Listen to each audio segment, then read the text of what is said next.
you just try to think about it for a minute. Mm-hmm. There's kind of, I don't want to get into politics here, but it's kind of a thing. Yeah. Like try to look at it. Yeah, Like try to figure it out. Treat it like a puzzle in one of your favorite video games.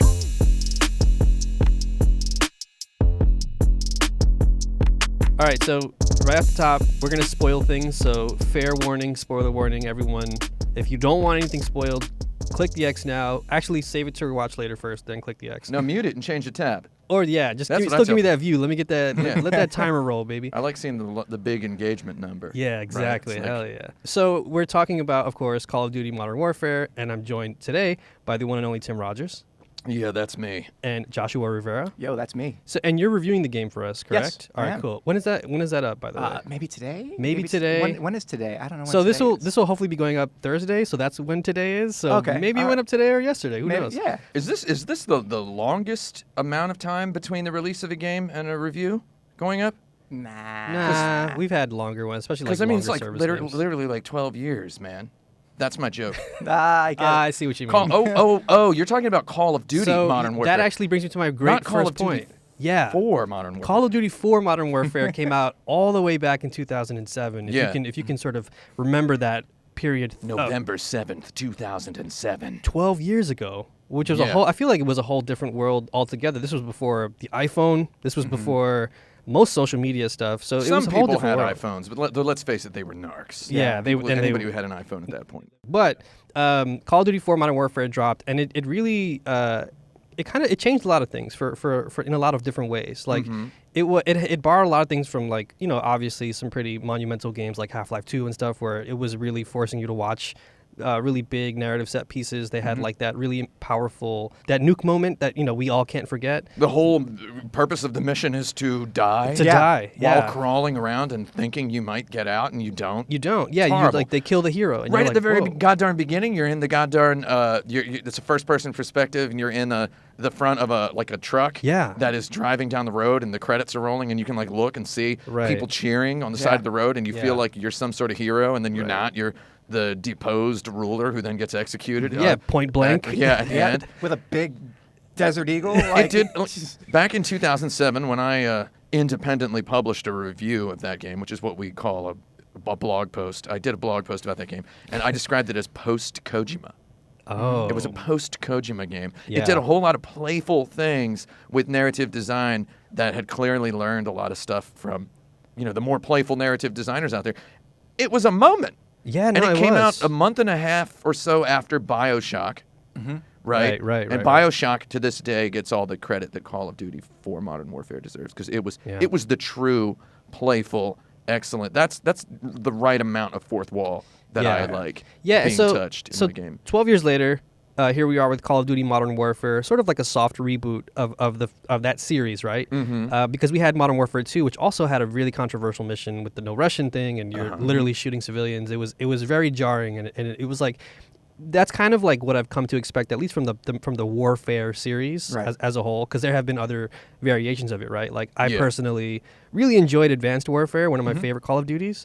Game's hilarious. It was hilarious. I mean, also, again, before one of the lead actors was banished into the Netherrealm. We don't talk about that person anymore. He's dead now. We don't talk about that guy anymore. Shame he's dead. Yeah, it's too bad, rip. I like that one for a lot of reasons, because it felt like a silly, action movie that like you would see in like a blockbuster summer reveal. It was a theme park ride. 100%. Yeah, 100%. And that's kind of what these games are, right? Like, so I was a little, I'm not going to front. Like, I had some expectations for the campaign for Modern Warfare, for this Modern Warfare, and the trailer was so jarring. Like, some of the night vision stuff looked really, realistic. Yeah. More so than previous titles in the series. Very good graphics. Really good graphics. And I've seen New Gemini engine. Man in 120 FPS. I'm sorry to hear that. Let me tell you, this game at 60 was a delightful experience for the eyeballs. Yeah, 100%. And I've been playing it on PC, and I've cranked the frame rate even higher than that. And like, it's visually it's really great. It has a new engine, has all that good stuff. But I'm curious to know, like, before you kind of jumped into the game, what were some of your expectations, if you even had any, for what the game was going to do? Because they claimed that this was going to be like, we're going to get into like the gray areas and we're going to talk about some real stuff, you know? Yeah, they kept talking about gray areas. And it's like, I feel like the whole gray areas thing was them just kind of trying to preemptively indicate that the game's not going to actually be political. It's not going to make a statement. It's not going to take a stance. And you know what? I think that's cool if you want to be political. If you want to be political, go ahead. If you don't talk about your gray areas as an excuse for sort of being political and sort of not being political. So I was a little bit pet peeved off from the get-go when I heard about this game, because Modern Warfare was made by Infinity Ward, which was a company that is real and was real and now sort of is a Frankenstein of itself. And we've got Respawn, which is the real old Infinity War, sort of. Yeah, it's weird. Right? Yeah. And they made Titanfall 2, which almost... Well, I'm not going to say... People are starting to play Titanfall 2. Let's not talk about Titanfall 2. We can talk about that for 8 years. But I was just right off... I was like, oh, so they're just going to straight up say Modern Warfare's rebooted, right? And it's like... I was just a little bit weirded out. I'm like, what are they going to do? And it feels like kind of like a book report or like a fan fiction of this is what you'd expect. It starts right out with a suicide bombing, like 3 seconds into the game. It's like, are you ready to do this? Yeah. And then the guy goes out and detonates a vest, and it's like, and then it's like 2 days ago. Well, no, and then it's a smash cut to the title. Like Modern Warfare. Like that's, that's true. That's what this is about. You know, this dude blows himself up in a metropolitan area. And then that's what war is, man. Yeah. So there's that's what the gray areas thing. That there's nothing goddamn gray about. Yes. No one in the world is gonna like say that a suicide bomb could be a good idea, right? Right? Like I don't know anybody like that. Right. I mean, I'm sure actually there are some people out there who think that. No, I mean nobody's gonna say that death, like people dying, is that's a gray area. You just gotta understand where they're coming from. It's like I don't know, man. Yeah. But that was my thought going in too, right? Like just that the cheapness of like being like, oh, we're dealing with gray areas. That's sort of like another way of being like, yo, I'm feeling hot for some war crimes. You know, like it's gross. And then what makes it sort of weird though for me is that like you start off first of all in like what I believe are like real world locations, right? You're in some base in Russia, and then I think you are literally in Russia, and then you go to London, England, and then out of nowhere you're in Urzikstan, which is like not a real country, and it's sort of like a catch-all for, you know, whatever conflicts the U.S. wants to just tie. Evening news, Middle East, yeah, like whatever quilt this game is like making with different patches made up of different conflicts, and it just sort of conveniently presents it in this one fictional country, which sort of felt a little grimy to me. But like, I don't know. I'm curious how y'all feel about that. It's like, I mean, if you're gonna just tell like a Final Fantasy story, right? I mean, you can tell a human story, right? And that's what they use this Urzikstan place for. They use it to tell the human story of this freedom fighter and her brother, right? And this. I don't want to call him deep. He's not exactly a deep cover CIA guy. He's a CIA guy who goes up to these freedom fighters and is like, yo, I'm CIA. And then they're like, dude. And then he fights with them. Right. And he's like, I'm going to fight with you just so I can get what my country wants. And they're like, all right, as long as you fight. Yeah. And it's like, you know, this Predator, you know, a handshake moment. And it's like, and then, you know, he fights, and then he's just like, I'm a guy with no home. Right. I go where they tell me to go. I go where they tell me to go. You don't know where you're going after this? Where are you going after this? Or wherever they send me. You don't get to choose? I don't ever get to choose. It's like, oh, okay. I mean, I've seen dudes like this before, and I've seen human stories told in video games and entertainment before, and this Urzikstan is this kind of crucible for a human drama that it just kind of feels to me like, I don't know, lately you've got the esteemed, acclaimed, award-winning film directors deriding Marvel movies as like carnival rides or whatever. And I'm not going to talk about that. Yeah, let's not get into Not right now. It's a whole different video. Not right now. I will, however, say that this particular Call of Duty game is kind of like, I feel like it's exactly what somebody like Martin Scorsese was talking about. It's like, this is just a Did I say carnival ride? Yeah. Theme park ride and carnival ride are two very different flavors. Yeah, they're the 100%. They're the strawberry and vanilla of ice cream flavors of theme park ride.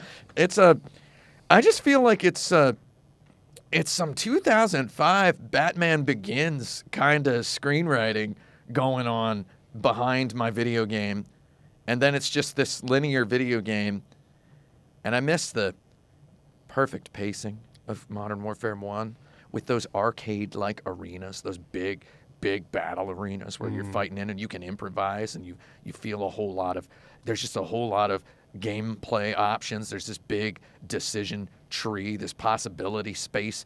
The games were such, the narrative design and the level design were just, in a perfect spiral there. Yeah. Like a goddamn touchdown football. And now it's like, it's just this linear kind of, I'm in the London mass shooting and my guy gets killed because I'm playing it on the hard difficulty. My guy gets killed and it's just like, you died.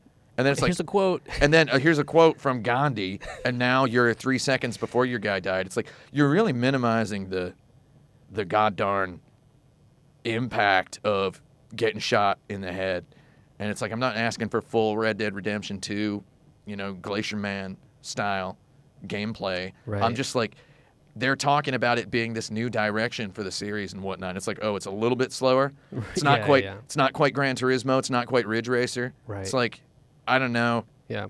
And that's kind of the same thing as the politics. Make a decision. Maybe that's what they mean by the gray area, though. Well, right? I want to hear your thoughts too, because I know you're reviewing the game. But what do you think of the campaign? I guess overall, Well, yeah. I mean, what we're talking about now with what Tim's going on about, and what you were asking is more or less this sort of like this weird lack of conviction that the game seems to have, but it postures like it does.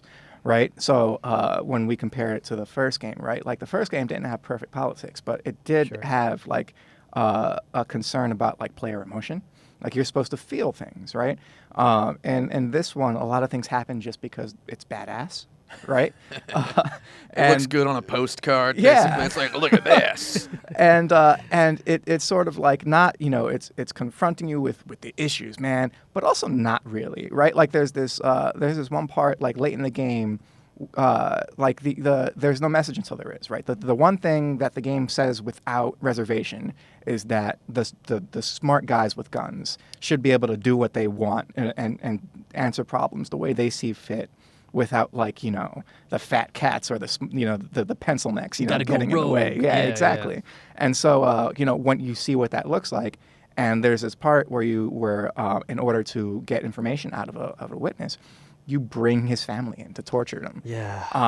And then you're Captain Price, the principal, the guy who knows what to do. Captain Price is a psycho. Yeah, he's a huge psycho. Yeah. And he gives you the option. He's like, you don't have to do this. And I appreciate that he means that when he says it. Sure. But at the same time, it's not washing my hands of anything. Sure. I just tore through all of London. You're complicit. Yeah, you're complicit. Yeah, that moment was really jarring to me, and it's sort of it's weird because Tim, you referred to the human moments, that the few that are in the game where Alex, the CIA agent who you're supposed to sort of feel for and grow to like over time and empathize with. There's a moment where Farah says, that's a shame. You just kind of do whatever you're told, basically. And then, at the end, it sort of wraps up where he finally finds this moment where, he has a purpose and he can sort of make a difference.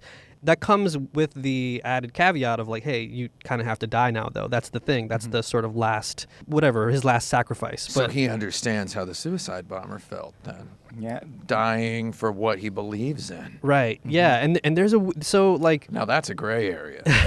Yeah. So I'll be honest, I kind of feel like a little bit of a hypocrite because I know that there are moments of the game that, they are pretty jarring and in some ways disrespectful, but I still had fun with it. I still found it as as a fun roller coaster ride that had really great production value. The cutscenes looked incredible, and as a thing that you if this was 2007 me, I'll be real, and I didn't have my sort of brain turned on to receive that information and filter that stuff out, I would have been yo, this is cool. This was great. This was wild, yo. But now that it's 2019, I'm a little older. I sort of try to absorb this stuff a little more responsibly. It's hard to deny that some of that stuff, and one of the glaring things in this game that's hard to ignore and it's impossible to ignore is the highway of death moment where like, so you're playing as Alex, a CIA agent, and you're literally overlooking what is an actual real location named after the real location, the Highway of Death.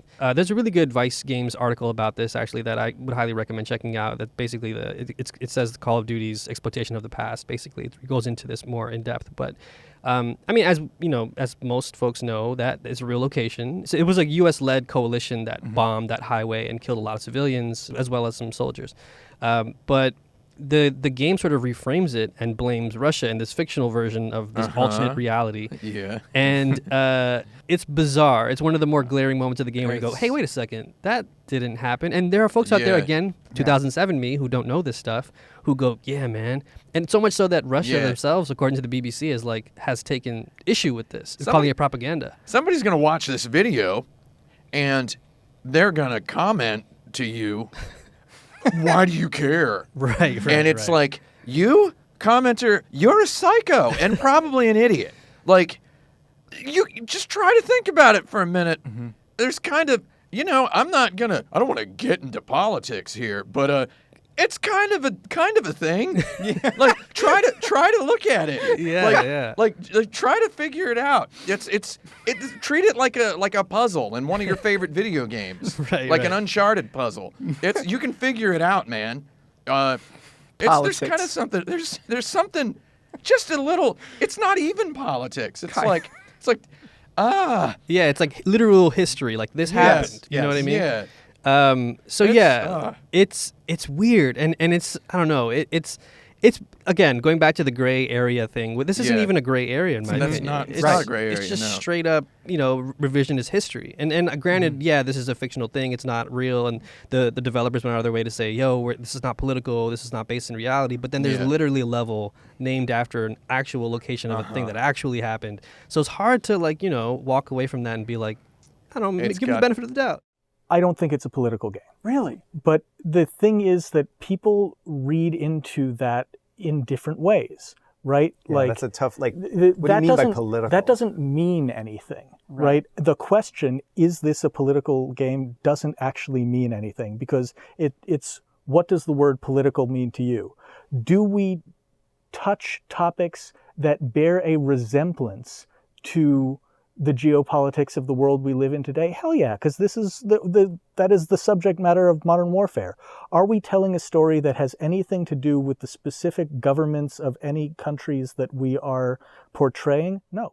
God darn dark times in this information age of what the heck is truth and such. To be like, one thing I respect about Call of Duty is they are committed to keeping the timelines consistent across all their games. Like all of the political world, geopolitical events that happen in the Call of Duty games are like canonized in all other Call of Duty games. That's really cool. Yeah. However, they're playing with some dangerous fire when it's like real stuff being intermingled and switched around. And it's the game designer in me kind of deeply appreciates the idea of the challenge that the writers face. Though on the other hand, it's just a little weird, and sometimes it's lazy. The Zero Dark 30 part, which people keep calling a Zero Dark 30 part, was very not really zero. That impossibly tall townhouse. How many floors was that townhouse? You go into a townhouse to kill somebody, right? Yeah. And it's this townhouse that's like 19 floors because they got a different Disneyland theme park thing they want to show you. A different It's a Small World animatron on each floor for you to interact with and learn a little piece about your character's morality and the psychopathy of your supervisor. And then you get to the top, and there's a woman who is begging to you not to shoot her, right? And I'm like, is she gonna pick up a detonator and blow up a bomb? And then the guy shoots her, and then you see that she had just grazed a detonator with her fingers, and he's like, she would have done it. She deserved. And it's like, I'm like, oh, okay. I kind of see. I remember in Fable 2, there's like a guy, he's like begging for money. Give me 5 golds, please. And you give it to him, and then later he becomes like a demon priest who like murders like the whole town or whatever. And it's like the game designer's like, I gotcha. That's some Republican stuff. And it's like talking points right handouts, there. man. It's like, oh, that's not what you expected, is it? And it's like, okay, video games and me have been around the block like a dog chasing its tail a couple hundred times, and stuff like that don't shock me anymore. That's my fault. Right. If you're 16 years old out there and you thought that was a bad butt moment where Captain Price, first of all, he's still a captain. Yeah, Like, how long has it been? No opportunity for advancement over there in the British Special Forces. Before we wrap up, I do want to get your thoughts on the Highway of Death stuff and all that. Yeah, the important part. Sorry. Sorry to cut you off. That's all right. No, it's also very like contrary to what like the game itself says it's trying to do, right? Which is being like, yo, we do bad things too, man. Yeah. And to have a moment like that, right? Like an actual real moment where like we weren't great, even as you do things that aren't great. It's just disingenuous. Yeah.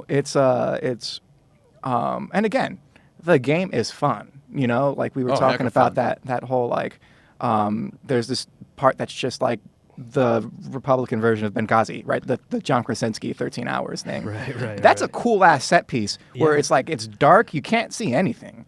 And then you have to send up these periodic like flare mortars right. to illuminate the field, and you see these silhouettes advancing towards you, and that's cool. Right. Like that's intense. But also it's deeply confused as to what point it wants to make. And when it does make a point, it's not great. It's not as incisive or interesting. It's sort of just a series of strongman arguments. Again, I say this as somebody who loves the multiplayer. I play it a lot. I play with my friends. I'm hoping to dig into some of that co-op too. But like, yeah, it's conflicting from me personally too, because I understand what it has the potential to do to folks in terms of like, confusing folks or teaching them literally the wrong facts and walking away with things that they probably shouldn't have been, or who knows, maybe they walk away and they actually do the real research and they find out more about it. But that's one thing I would caution, right? Like, read some shit, right. Just do a little research. Everybody should read some books. Yeah, don't trust a video game to give you the rundown on anything. Word. If you want to know about the machine that is war and world politics, a machine that was built before we were born and which will run long after we are dead, read the book War and Peace by Leo Tolstoy. Yeah, just written start there. 150 years ago. Yeah. He mixes politics and human drama and pulls them both off while making several points and stances. And he did it 150 years ago, and he didn't even have 60 FPS. There you go. Also, I'm calling it one of these goddamn money bags, Activision, EA, I don't know, is going to make a Napoleonic game. We got Battlefield 1. That's going to happen, yeah. Put goddamn Napoleon in there. You want to talk about gray areas? Like Hitler, not a gray area. Short right? Kings rise up. There's no gray areas about Hitler.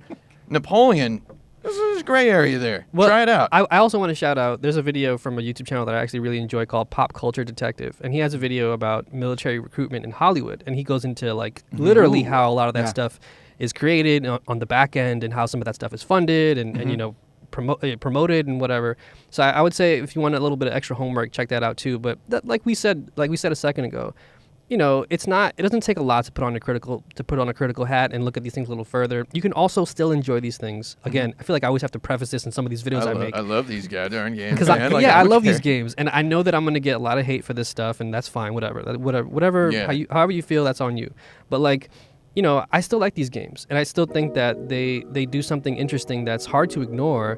But the stuff that's hard to ignore within the games themselves sometimes can feel a little gross, and I think it's worth having these discussions. So yeah. Thanks for coming on. I appreciate having y'all for real.